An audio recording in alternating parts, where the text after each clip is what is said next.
Buenos días para todos los asistentes. Bienvenidos una vez más a la reunión de pediatría del Servicio de Neurocirugía de la Universidad de Antioquia. El tema que tocaremos hoy será los quistes de la bolsa de Rathke, sobre todo haciendo un énfasis en cuándo se debe intervenir pues, de forma quirúrgica. Mi nombre es Carlos Emilio Rivas, residente de neurocirugía de cuarto año. Entonces, para empezar, iniciaremos pues con la parte embriológica. Entonces, acá en la imagen de la izquierda lo que vemos es a las 6 semanas. Entonces tenemos que hacia superior tenemos todo lo que es el lumen diencefálico, lo resaltado en amarillo es el neuroectodermo, lo resaltado en rojo es el ectodermo de la vía oral y en azul tenemos el mesodermo. Posteriormente lo que vamos a tener es unas invaginaciones del neuroectodermo hacia la parte caudal y el ectodermo de la cavidad oral hacia la parte craneal, ¿cierto? Vamos a tener que el neuroectodermo con ese pliegue lo que va a formar es todo lo que es la hipófisis posterior y el infundíbulo, y el ectodermo de la cavidad oral en esa invaginación va a formar lo que es pues, la bolsa de Rathke, que va a terminar formando lo que es la hipófisis anterior.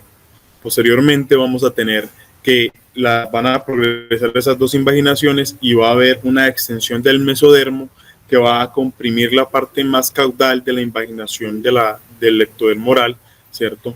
Hasta que lo va a aislar completamente, formando lo que es la bolsa de Rathke, y al mismo tiempo lo que era pues, la invaginación del neuroectodermo va a adosarse a esa bolsa de Rathke, ¿cierto? Para finalmente terminar formando lo que es el proceso mandibular, ¿cierto? La bolsa de Rathke que en un principio pues iba a tener como un espacio vacío, va a comenzar a complementarse y se van a adosar estas dos estructuras formando finalmente lo que es la hipófisis como tal, pues que todos conocemos. La parte del neuroectodermo va a terminar formando lo que es el infundíbulo y la hipófisis posterior, ¿cierto? Que pues como todos sabemos va a ser prácticamente una proyección del hipotálamo. La bolsa de Rathke va a terminar formando la hipófisis anterior con la pars tuberalis distalis y la pars intermedia.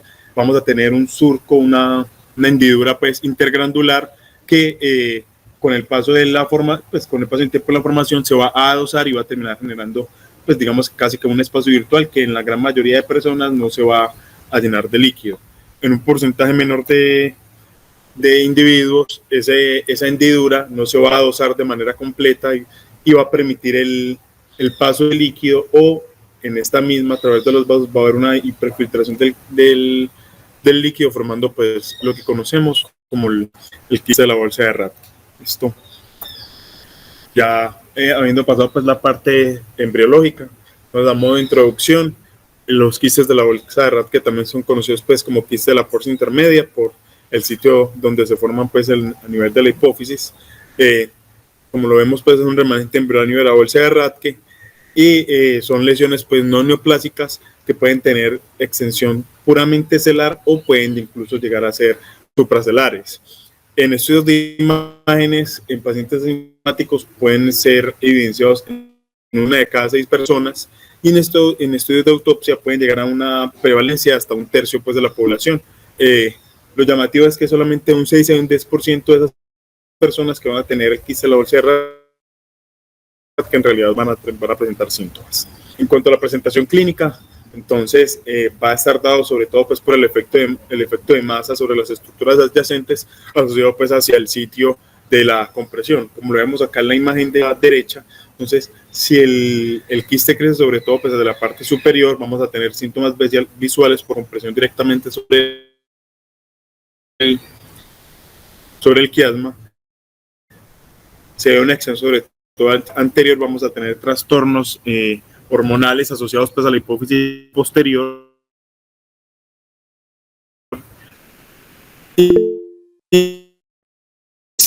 Si el crecimiento sobre todo pues, hacia la parte posterior, vamos a tener una compresión de la neurohipófisis, generando pues tonos, sobre todo diabetes insípida.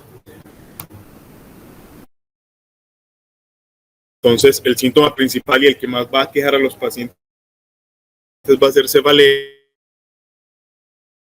que puede llegar a ser hasta un 81%, puede estar asociado a cefaleas tensionales que pueden llegar a confundir en el diagnóstico y digamos que nos hace pensar si la cefalea que presenta el paciente es meramente por el quiste o qué porcentaje pues es dado por la cefalea primaria. En cuanto a las alteraciones visuales, pueden llegar a ser hasta 67%, pues pueden llegarse a presentar hasta el 67% de estos pacientes, ¿cierto? La disfunción hipofisiaria, que puede llegar a ser a 1 a 2 tercios de esos pacientes. La principal hormona pues que se puede afectar es la prolactina, sobre todo pues una hiperprolactinemia que suele ser leve por compresión pues del tallo hipofisiario. La siguiente hormona que se puede afectar es la hormona del crecimiento, sobre todo una disminución en su producción, aunque suele ser leve y algunas veces transitoria. Y la siguiente hormona pues que se puede afectar en prevalencia es la ADH y generando pues diabetes insípida. ¿Listo? En cuanto al diagnóstico por imágenes, entonces la imagen de elección pues para la caracterización de este tipo de quistes va a ser la resonancia magnética. En el T1 vamos a tener un 50% van a ser hiperintensos, un 50% van a ser hipointensos, dependiendo del contenido proteináceo, pues del porcentaje de contenido proteínazo que tenga el quiste. En el T2, el 70% van a ser hiperintensos, con una intensidad muy similar pues, al líquido cefalorraquídeo. Un 30% puede ser isointenso si pues, el contenido es muy alto en proteínas, y hasta un 20% pueden tener un anillo que lo rodea que va a ser hipointenso. Y en el gadolíneo lo usual es que no realce, ¿cierto? Aunque cuando realza puede verse un realce en anillo. Acá en esta imagen A y B son T1 con gadolíneo, C es un T1 simple. Acá vemos en A y B como lo usual es que no haya un realce del quiste. Acá lo que vemos en la parte posterior que realza es la hipófisis posterior. Y en el B, que es el realce en anillo que se puede llegar a presentar en algunos pacientes sin que eso implique, digamos, algún grado pues, de infiltración o de mayor malignidad pues, de la lesión, porque como vimos, todos van a ser benignos. Y acá en el C vemos un T1 simple con un quiste que es hiperintenso porque tiene un porcentaje alto de contenido proteináceo. ¿Listo? En cuanto a la historia natural de estos quistes, cuando se encuentran, lo usual es que sea un hallazgo incidental. Ajo y et al hicieron un seguimiento de 9 años de 42 casos, lo que evidenciaron fue que hasta en el 70% no vamos a tener crecimiento, ¿cierto? Y generalmente no van a presentar síntomas. En un 31% va a haber un crecimiento y esto generalmente va a estar asociado a la presentación de síntomas, sobre todo pues, a la pérdida de visión, a endocrinopatías y estos síntomas fueron asociados a cuando el crecimiento del quiste fue mayor a 1.5 pues, centímetros, ¿cierto?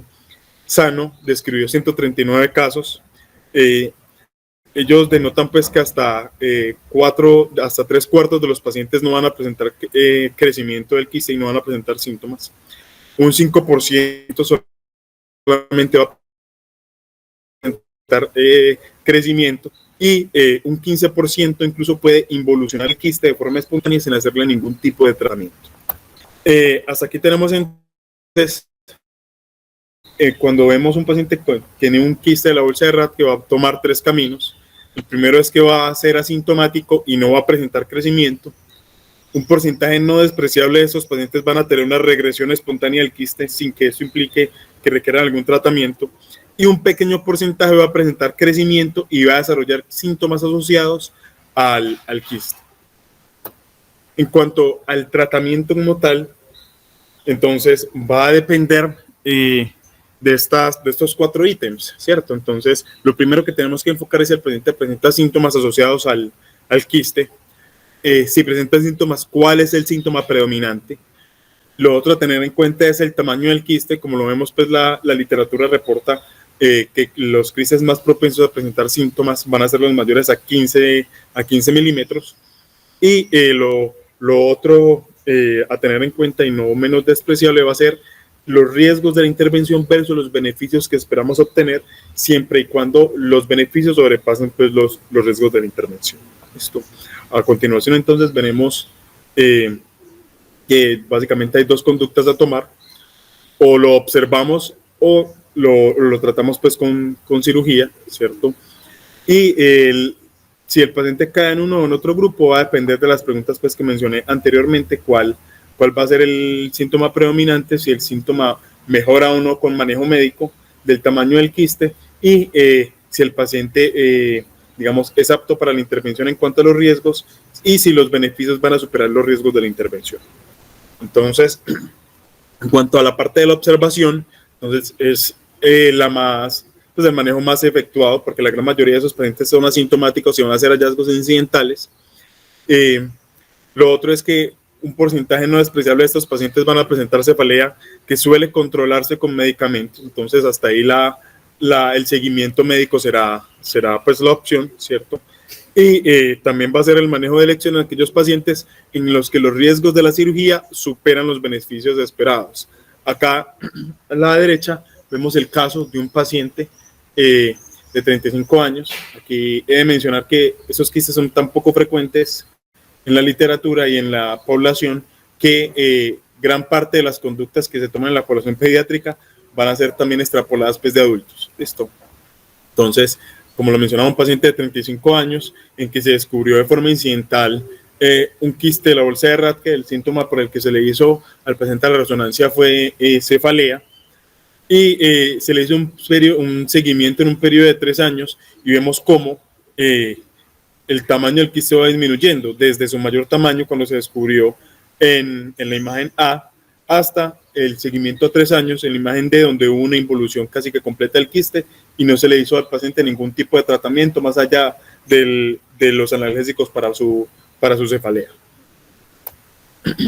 En cuanto al por qué se presenta disminución espontánea de los quistes, se han propuesto tres mecanismos. El primero es una reabsorción del quiste por vasos adyacentes. El segundo es una ruptura de la pared del quiste, lo cual permite el libre flujo del líquido y con esto un colapso por la presión pues, de las estructuras sólidas adyacentes. El tercero es que algunos de estos pacientes reciben glucocorticoides o recibieron glucocorticoides y que eso podría favorecer por la reabsorción del quiste, aunque ese mecanismo está, digamos que, dudoso porque gran porcentaje de estos pacientes no reciben ningún tratamiento y aún así presentan regresión del tamaño del quiste. Y lo otro es que no está claro si el quiste presenta algún tipo de apoplejía que lleva a su autólisis y colapso. Esto.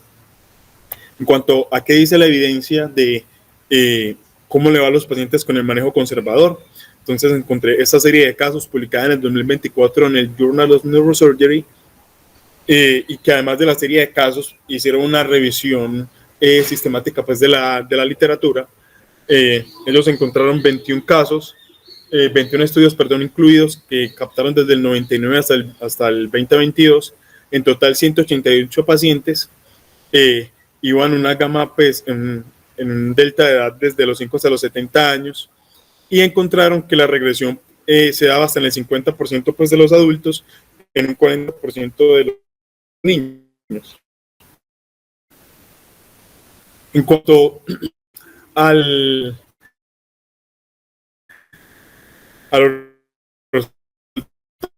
resultados, como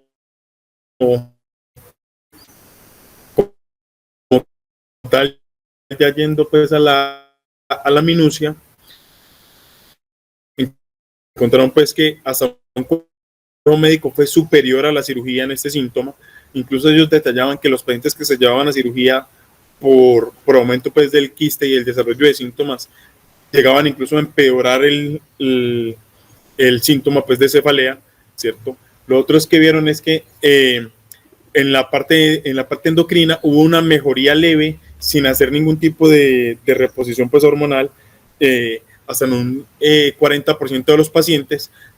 La parte que más tuvo impacto con observación fue la hiponatremia, seguido pues del hipotiroidismo y el déficit de hormona de crecimiento. En los pacientes que tuvieron déficit de hormona de crecimiento, un porcentaje que podía llegar a ser hasta un 30 o un 40% requerían un ciclo de suplementación de esta hormona, pero que las dosis eran bajas y que era un ciclo limitado en el tiempo.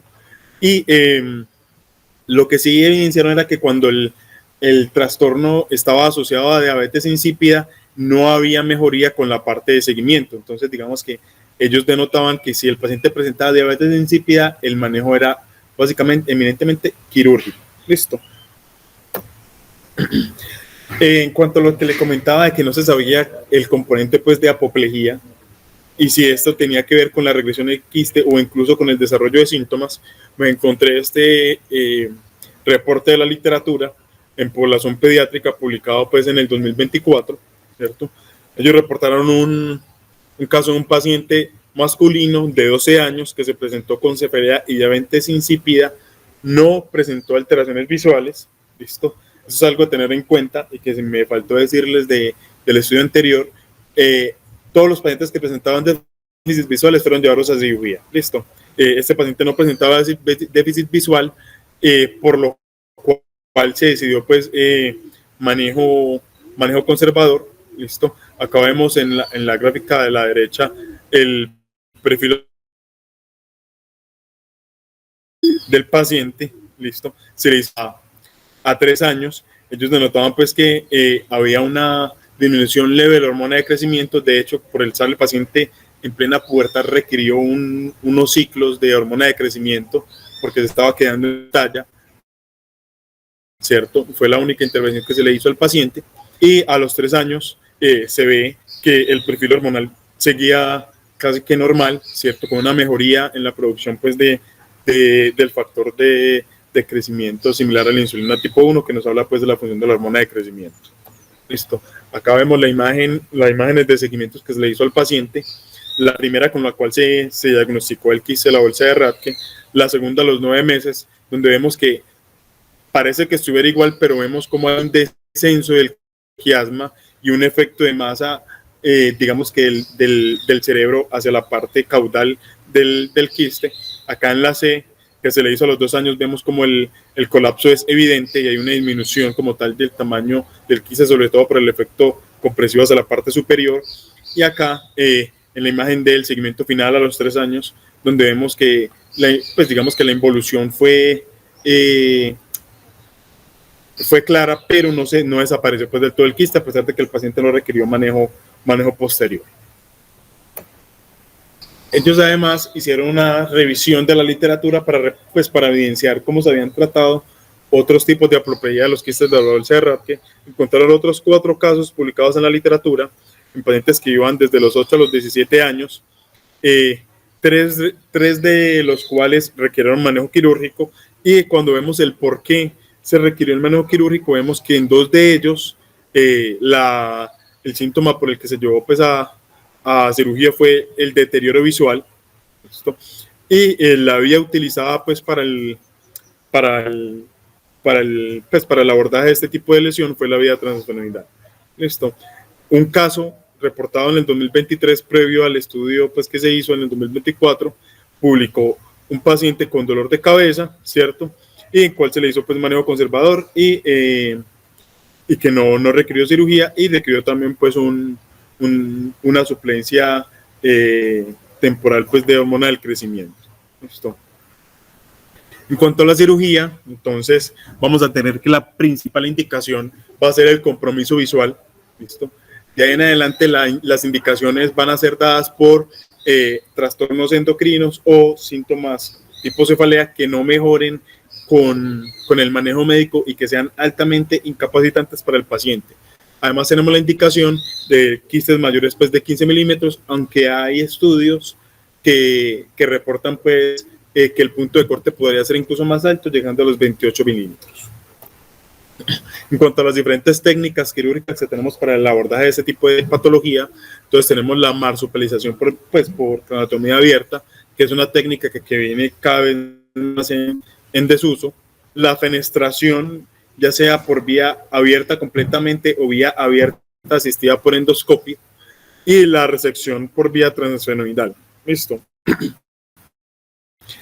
En cuanto al impacto de la intervención, entonces se ha visto que los síntomas visuales pueden mejorar casi que en la totalidad de los pacientes. Al contrario de los estudios que han hecho manejo conservador, aquí están una cefalea, una mejoría de la cefalea que puede llegar hasta un 91%, y la parte de las endocrinopatías, que son las que más heterogeneidad tienen en la parte de la literatura, que puede tener una mejoría tan baja como un tercio de los pacientes, o alta como un 94%.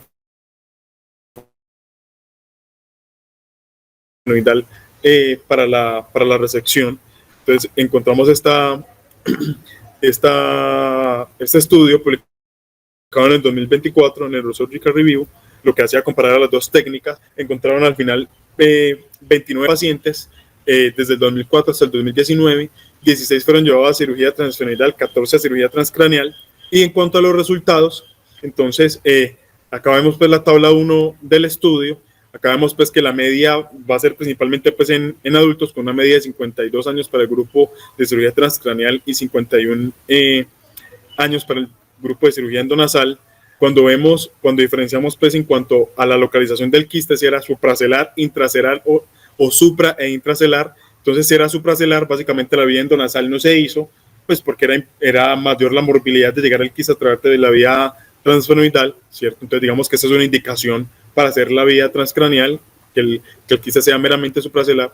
Cuando era intracelar, la vía preferida fue la vía endonasal, y si tenía un componente supra e intracelar, digamos que aquí ya era de elección del cirujano y la experticia que tuviera, y pues digamos que ya era más heterogéneo pues la vía de elección.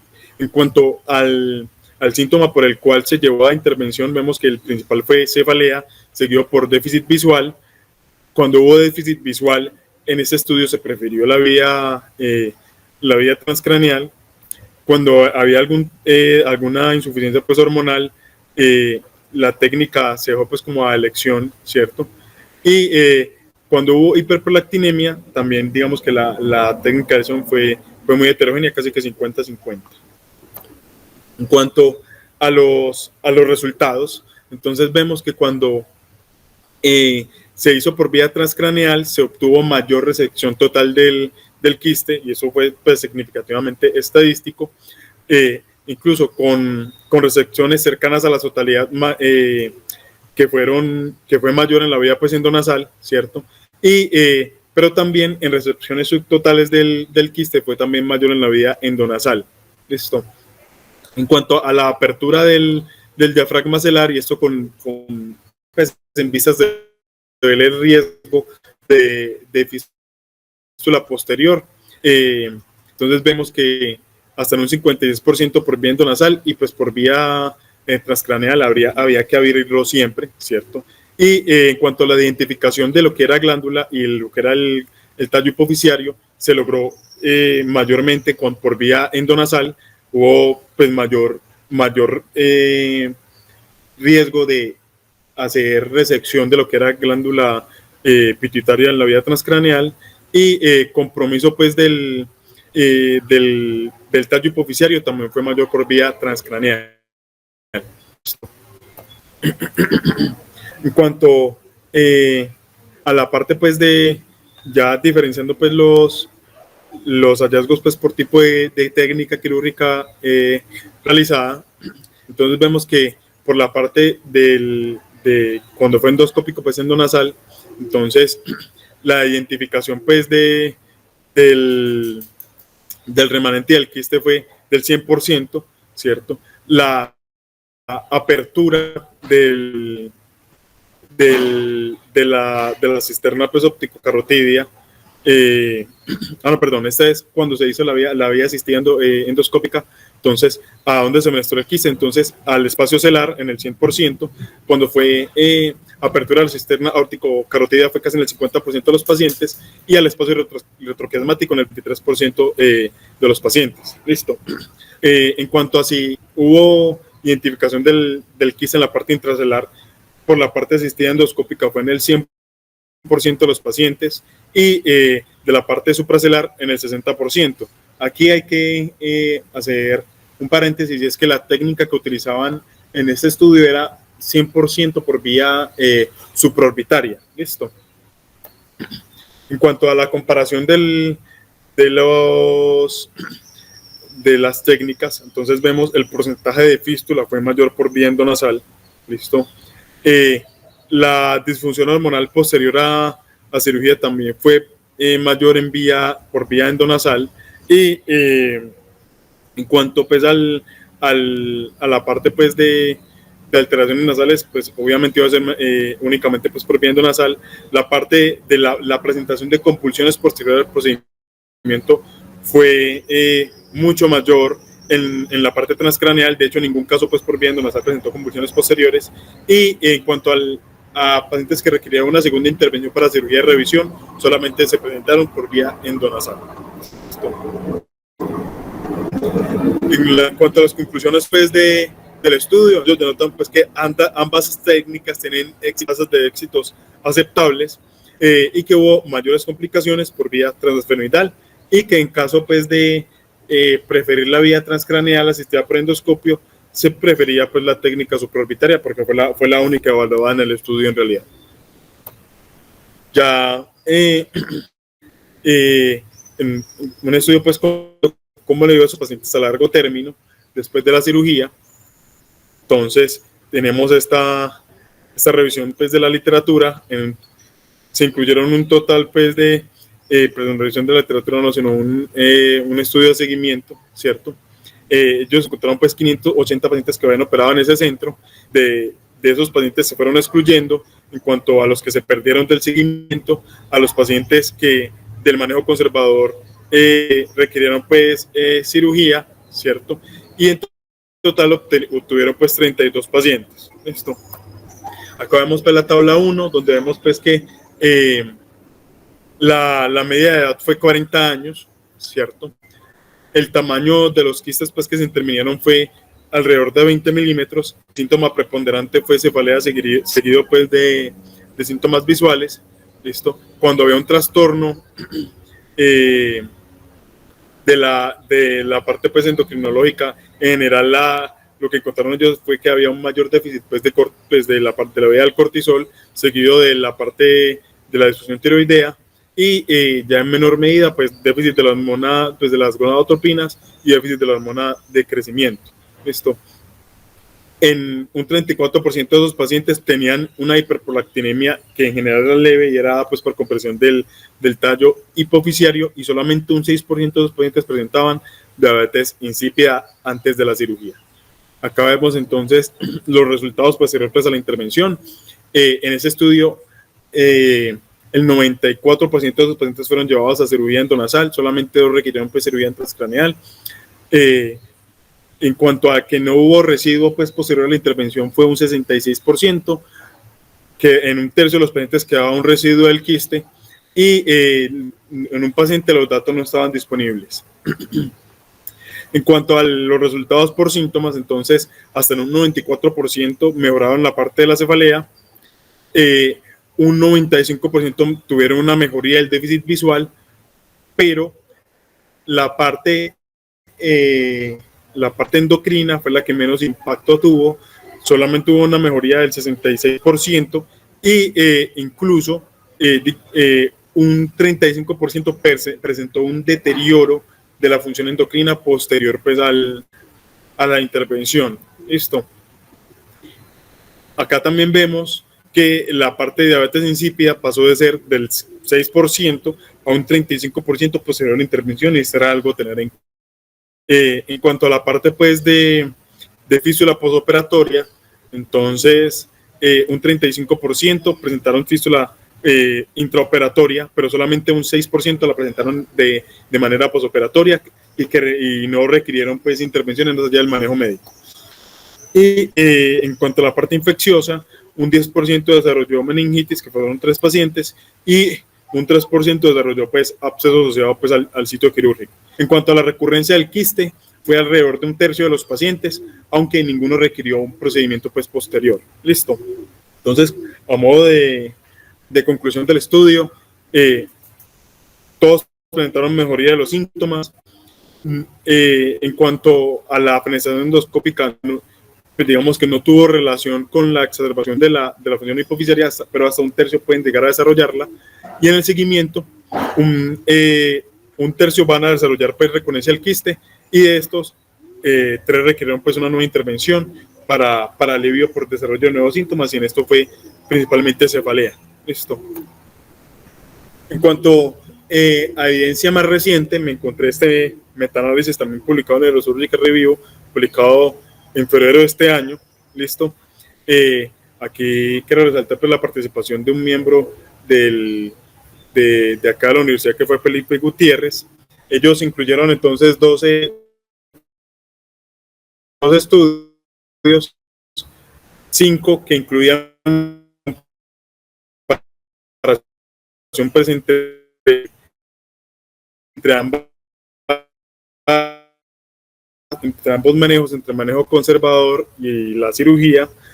Vieron pacientes entre los 6 y los 18 años, estudios, y observación incluyeron pacientes desde el año hasta los 18 años. Aquí hay que remarcar que generalmente los pacientes entre menor edad se prefería más pues el manejo conservador.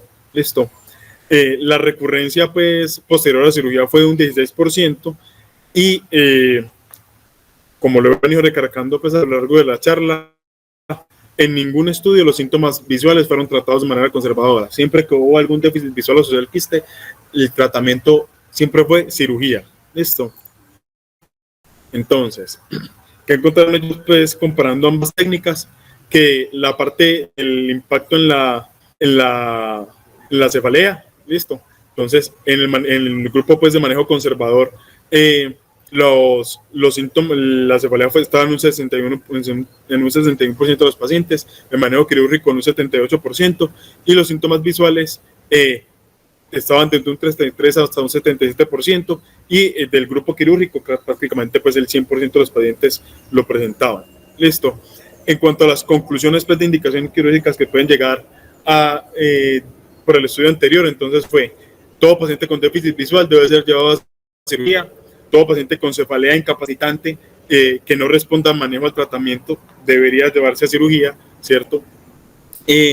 Alteraciones significativas del crecimiento, sobre todo por déficit de hormona del crecimiento, digamos que la indicación era dudosa, a criterio pues, se deja a criterio pues del grupo que vea al paciente, individualizando el caso, pero siempre digamos que pensar pues en cirugía. La parte de diabetes insípida también se deja a criterio pues del tratante. Como vemos, la literatura es heterogénea, hay estudios que remarcan pues que esta parte no mejora con observación, otros que dicen que puede tener un impacto solamente observándolo, pero digamos que se puede dar un ciclo corto, pues un ciclo de suplementación de ADH, y con esto digamos que aliviar los síntomas del paciente, lo mismo que con el hipocortisolismo. Esto ya a modo de conclusión final. Entonces, un pequeño resumen pues para llevar a casa. Entonces vamos a dividir los pacientes de acuerdo pues a los síntomas. Entonces, los pacientes asintomáticos, sin duda el tratamiento será seguimiento con observación. No está claro cuál va a ser el periodo de seguimiento, pero digamos que en la mayoría de los pacientes fueron seguidos con resonancias realizadas entre los 6 y los 6 meses en los estudios que presenté. Cuando el paciente presenta síntomas leves, también indudablemente el manejo va a ser médico. Si el síntoma de cefalea va a ser pues con analgésicos, si es algún trastorno endocrino va a ser suplementación hormonal. Si los síntomas son graves, sobre todo presentan déficit visual o endocrinopatías que no respondan de manera adecuada pues, a la suplementación, la cirugía va a ser pues, el tratamiento de elección. Y en cuanto a la vía de elección pues, para para la mayoría de los quistes va a ser pues la vía endoscópica endonasal transesfenoidal pues para manejo del quiste. Esto, eso era todo lo que les traía para el día de hoy. Carlos, gracias. Te pregunto, Carlos, pues yo nunca he operado un quiste de Raquel. Ya el doctor Eduardo nos dirá qué experiencia tiene él, pero me llamó la atención que si yo abro el quiste de Raquel apenas porque el 30% hacen fístula intraoperatoria, no deberían hacer todos. ¿Cómo, profe? Es que no se cortó cuando me hizo la pregunta.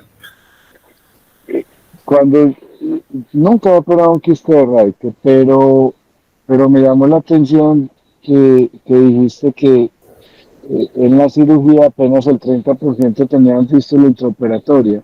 No deberían ser todos, porque si uno lo abre está comunicado con el espacio subarachnoideo, ¿o no? ¿O entendí mal? Profe, si se hace por vía transcraneal, sí, pero si uno hace, pero si lo hace por vía endonasal, digamos que puede respetar el diafragma y entonces ahí no habría fístula intraoperatoria.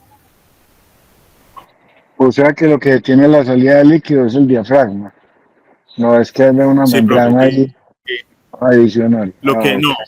no, es el diafragma. De hecho, digamos, uno debería tratar de no violar el diafragma para evitar la fístula posoperatoria, pues, la fístula intra y posoperatoria. Listo. No, yo no, pues no tengo experiencia, me pareció interesante. Creo que es muy raro porque la mayoría son asintomáticos. Eduardo, adelante. Buenos días a todos. Carlos, muy buena la revisión, te felicito. Muy buena, muy buena. Encontraste bastante cosa interesante. Perdón. Bueno, Lacho, la verdad es que yo he visto mucho quiste de la bolsa de Raque, pero no he tenido que operar ninguno. Y ahorita estaba como pensando cuántos realmente hemos entrado como en la parte de intervenir, me refiero desde el punto de vista endocrinológico, y recuerdo uno o dos pacientes nomás. Recuerdo una niña de 9 años y un pelado como de 12, 13. Ambos consultaron endocrino por alteración del crecimiento, le hicieron la resonancia y el quiste. Los quistes casi ninguno de esos dos era mayor de 2 y el único síntoma que tenían era precisamente solo hormona de crecimiento. Se les hizo la suplencia y en el tiempo mejoraron solos. Es como la experiencia que tengo de que haya tenido pues como que un paciente realmente sintomático, pero de resto los veo y son asintomáticos todos. O sea, yo veo mucho quiste de la bolsa Raske, pero la verdad que yo haya tenido que operar alguno, ninguno. He intervenido, pues endocrinológicamente esos dos que dije, y visuales no he tenido ninguno. No sé si alguien tenga una experiencia distinta a esa, porque a mí como que me ha ido muy bien. Es que a uno le llegan muchos, curiosamente muchos remetidos por el endocrinólogo para que uno lo opere, pero realmente pues no tienen indicación quirúrgica. Pero uno sí ve muchos, pero para terminar en cirugía es muy raro, pues yo nunca tuve que operar ninguno. Y a mí me pasa igual. Estos que te digo y mejoraron en el tiempo de seguimiento 3 años y ya. Esos son los como que recuerdo que me ha tocado, el resto no. Operar alguno, ninguno. No me ha tocado ninguno.